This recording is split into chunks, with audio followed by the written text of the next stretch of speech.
particular project, I went to Dollar Tree and I bought these two snowflakes. They're both wooden. I'm going to be transforming these into two pictures, and I'm going to try for the very first time a crackle effect. I've seen it done on YouTube. Let's see if I can achieve it. I've laid down this brown paper over my granite countertop because my husband tells me I'm really, really messy. So the first thing I'm going to do is snip off these two labels. And it has the little hole, which I'm not bothered about. This is the paint I'm going to use. It's satin acrylic paint, and I got this from Hobby Lobby. I want to say it was like $2, I think. First two coats are done, and my husband was right. I am a messy painter, so it's just as well I did lay down this paper. Right, I'm going to let these two dry, then I'm going to give it a second coat. This one was a lighter wood than this one, so you can see the darkness coming through more on this one. So yeah, it definitely does need a second coat. Both snowflakes have had two coats of the white paint. I'm now going to go over both of them with this Elmer's glue. When it's still wet, I'm then going to go over with the blue paint, and then hopefully it should start to crackle once I hit it with a hairdryer. So let's see how this works out.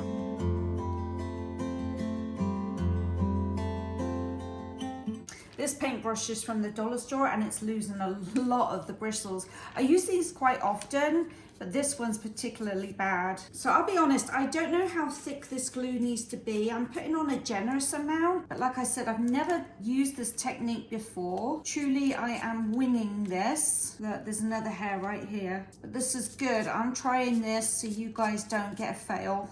So I'm trying to work pretty quick here because I don't know how quick this Elmer's glue dries. And I also don't know how wet the glue needs to be when the paint goes on. I want to use the same brush for both glue, then I can toss this brush in the garbage, get another brush and start painting. All right, so that is all the glue on. I'm going to throw this brush in the rubbish and run and get another brush real quick. So the first blue I've chosen is this very pale blue. Actually, the two blues are not that different from one another, but I'm going to go with a really pale blue on this one. I have no idea how this is going to spread on top of glue. Oh, let's just go for it. Okay, it's going on pretty easy. It's a little bit gloopy, but it's not as bad as I thought it was going to be. As you can see, I'm painting pretty quick. I'm not really worrying about the brush strokes either. As you can see, they're pretty prominent. Brush is starting to seize up now. I can feel like it's getting stickier and stickier. I'm going to paint this one. I'm going to use this darker colour here. You can see it's getting kind of sticky. Okay, that's the painting done. I'm going to go get my hairdryer now.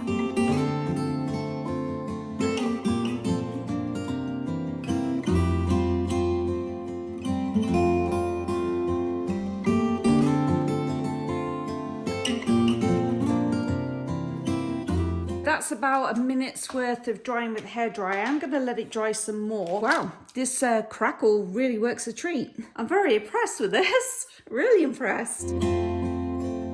Next I have these two wooden pieces. They were kind of offcuts, and where they were selling them at an antique store in Phoenix, they had made kind of like little picture frames out of them. So I bought two of these. One is whitewashed and one isn't. So I think what I'm going to do, I actually like it with the whitewash. I think it looks more Christmassy. So I think I'm going to go ahead and whitewash this one to try and match this one. And then I've got these little wooden craft cubes. And what I'm going to do is glue them to the back of the snowflake so they're raised off of the wood. So it looks more like a 3D piece of art. So I think it's easier to stick them onto the back of the snowflake first, and I'm just using my hot glue gun. I'm going to glue the other side of the little risers, stick it onto the wood, and then I'm going to weigh it down with a book, and hopefully this will work.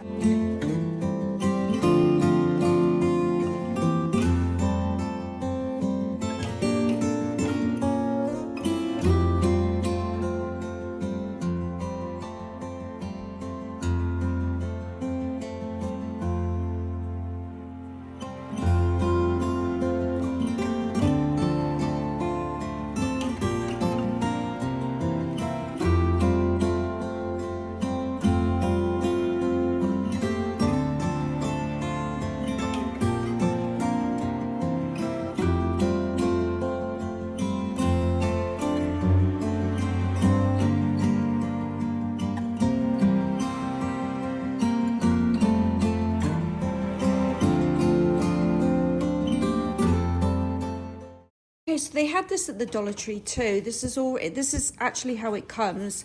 So I'm just going to do a couple of little embellishments, some writing here and a couple of little berries or something up at the top. Then I think I might put a back into it so it can actually stand up.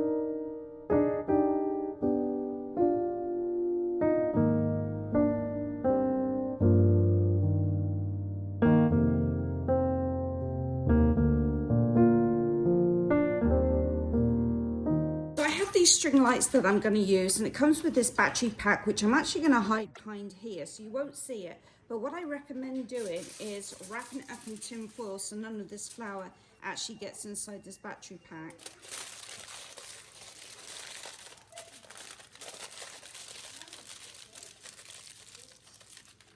There we go.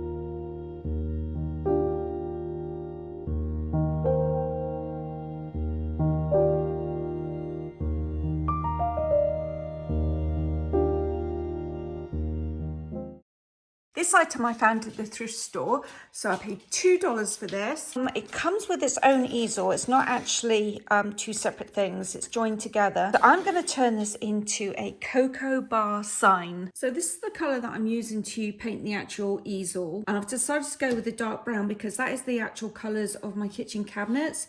And because this is going to be used and displayed in my kitchen, I thought this would go nicely together. So I'm just going to give this a couple of coats, just the easel part. I'm choosing to paint the base of this a jute colour. It's matte acrylic paint, and it's probably going to need 2 or 3 coats to cover up this black. Whilst I was at the dollar store, they had these. Now, there's a string of 4 of them, and it was $1.25 for all 4. So what I'm going to do is I'm going to cut one of these off, and I'm going to use it as an embellishment on my little sign here. So I'm going to cut it off and give this a quick paint. Okay, I'm going to go for a really light colour here to paint this snowflake. And this dish is actually a cup and saucer set that I got from the thrift store. I think I paid like $2 for it. But it's perfect for mixing paints on. This is pretty much dry, so I think I want to do something like this. Let me add my hot glue. I think what I might do is just lay this flat for a bit. So I had this little pack left over from last year. I'm not going to add these two because I don't like the colours in there. So I'm going to add these up at the top. But underneath, I want to spell out cocoa bar. I have these letters here, but I don't want to put it straight onto the wood. What I want to do is do like a little 3-layer thing here. I'm not really explaining myself, but anyway, I got these craft sticks from the Dollar Tree, $1.25, and these were from Michael's. I got these last year as well, but I'm going to put these letters on here and spell out cocoa bar or hot chocolate and cocoa bar. I haven't quite decided yet. I'm going to see what space I've got to deal with, but I'm going to put them on here and then glue these onto here. So I've got a bit of paper towel here, and I've just did a tiny little drop of paint in some water.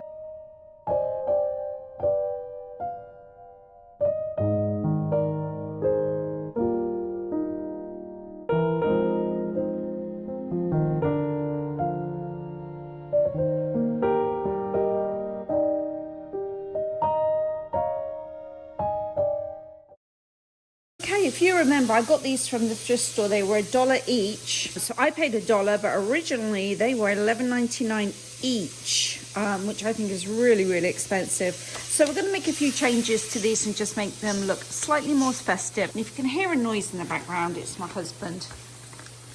He's cooking.